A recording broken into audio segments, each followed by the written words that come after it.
আজকে সারাদিন কি করলাম, কি খেলাম, কি রান্না করলাম, অর্থাৎ আমার সিম্পল একটা ডে তোমাদের সাথে আজকে আমি শেয়ার করতে যাচ্ছি। তো হ্যালো বন্ধুরা, আসসালামু আলাইকুম। কেমন আছো তোমরা সবাই? আশা করি তোমরা সবাই খুব ভালো আছো।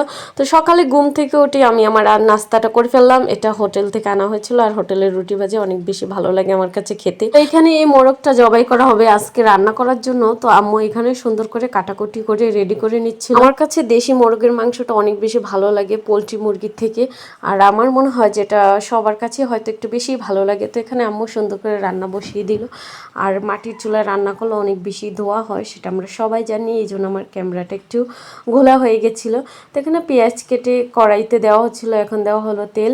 তেল দিয়ে বাকি যা মশলা আছে সব এর মধ্যে সুন্দর করে কষানো হবে। কষানো শেষে মোরগের মাংসটা আম্মু এখানে দিয়ে দিবে। আর এই মোরগের মাংসটা কিন্তু একটু আলু দিয়ে করা হবে, হালকা একটু আলু দিয়ে রান্না করলে, পাতলা ঝোল করে করলে কিন্তু মাংসটা খেতে অনেক বেশি মজা হয়। তো এই দিক দিয়ে ডিম সিদ্ধ করা হয়েছিল, আমি আমার ডিমটা খেয়ে নিচ্ছিলাম। তো সেটারই একটা ক্লিপ নিলাম। ডেইলি ব্লগ মেক করা কেন জানে আমার কাছে অনেক বেশি প্যারার মনে হয়, সারাদিন মোবাইল নিয়ে ভিডিও করা, ঘাটাঘাটি করা। তো এই দিক দিয়ে মাংসটা কষানো হচ্ছিল, আমি একটু নেড়ে চেড়ে দিলে সুন্দর করে এখন আবার ঢাকনা দিয়ে দিবে। আর দেশি মোরগের মাংসটা কিন্তু একটু শক্ত হয়ে থাকে, অর্থাৎ ভালো করে যদি মাংসটা কষানো হয় তাহলে কিন্তু প্রপারলি এটা সিদ্ধ হবে। তো এদিক দিয়ে বাজার থেকে আব্বু মাছ নিয়ে আসলো, এগুলো হচ্ছে গাঙের মাছ। এখানে চিংড়ি মাছ আনছে, আমার চিংড়ি মাছ অনেক বেশি পছন্দ। আর আমার আব্বুকে আমি একবার বলেছিলাম চিংড়ি মাছ আনতে, তো প্রায় 5,000 টাকার মাছ এনে আমাকে খাওয়াইছিল আব্বু। তো এদিক দিয়ে চিংড়ি মাছ আরও হচ্ছে অনেকগুলো মিক্সড মাছ ছিল, যেগুলোর নামও আমি ঠিক করে বলতে পারছি না। তো এদিকে মাংসটা সেদ্ধ হচ্ছিল, আর অন্য চুল আম্মু দুধ বসিয়ে দিল। আম্মু একটু তাড়াহুড়ো করছিল, কারণ আম্মু মাছগুলো রেখে রান্না করছিল। আম্মু বলছিল প্রথমে রান্নাটা শেষ করবে, তারপরে হচ্ছে গিয়ে মাছগুলো কাটাকুটা করবে, কারণ অনেকগুলো মাছ তো কাটতে একটু অনেক বেশি সময় লাগবে, তাই জন্য রান্নাটা শেষ করে নিচ্ছিল। তো এদিক দিয়ে মুরগির মাংস রান্নাটা কমপ্লিট হয়ে গেল, সেটার একটা ক্লিপ নিলাম। তো এই যে আম্মু চলে আসলো মাছ কাটতে, আমিও সেই সাথে চলে আসলাম। এখানে মাছগুলোকে সবগুলো আলাদা করা হচ্ছিল, অর্থাৎ চিংড়ি মাছ, তারপরে অন্যান্য যে মাছগুলো ছিল সবগুলো হচ্ছে আলাদা করে কাটা হচ্ছিল।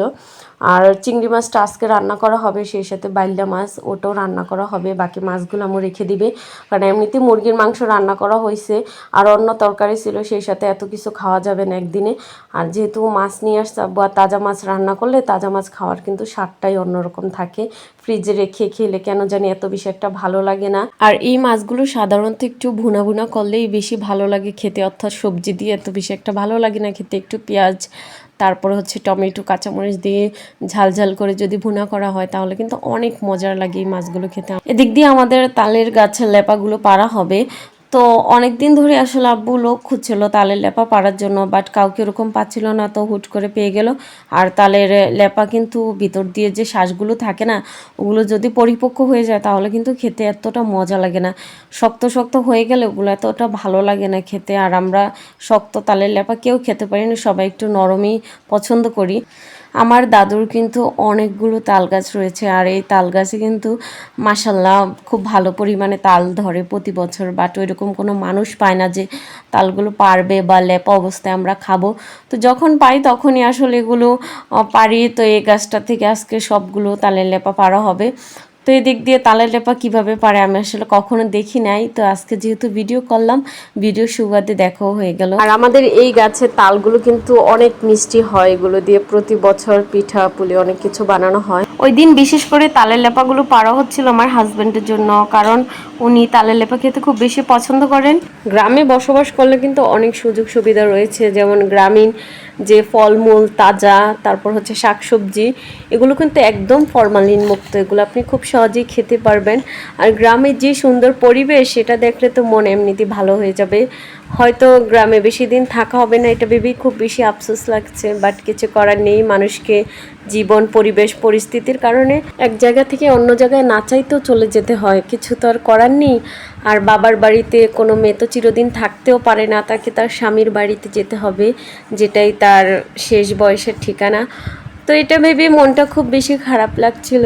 নিজের বাড়ি, নিজের পরিবার পরিজন সব কিছু ছেড়ে, প্রত্যেকটা মেয়েদেরই আসলে জীবনের গল্প এটাই থাকে। মাটির চুলা যেহেতু রান্নাবান্না শেষ হয়ে গেছিলো, তাই আম্মু বাকি যে রান্নাগুলো ছিল এগুলো গ্যাসের চুলায় করতেছিল। তো এখানে বাইল্লা মাছটা ভুনা ভুনা করতেছিল। এদিক দিয়ে আবার এই তো হাঁসের ডিম কিনে আনলো, আমাদের তো প্রতিদিনই ডিম লাগে।